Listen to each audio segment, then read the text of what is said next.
পাঠিয়েছে, সেই রাসূলের উপর লক্ষ কোটিবার দুরূদ ও সালাম পাঠ করে নবীর উপর সকলে বলে সাল্লাল্লাহু আলাইহি ওয়াসাল্লাম।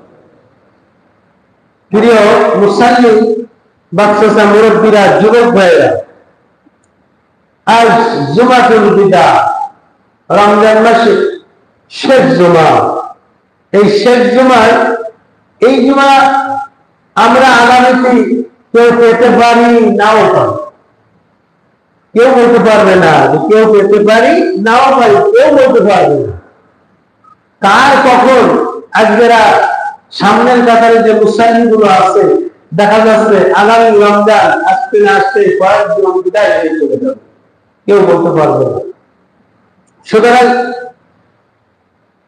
এই রমজান মাস রহমত, মাগফিরাত, নাজাত, তিনটে স্তর, তিনটে ভাগ রমজান মাসটি করা হয়েছে। 30 দিনকে তিনটে ভাগ করা হয়েছে।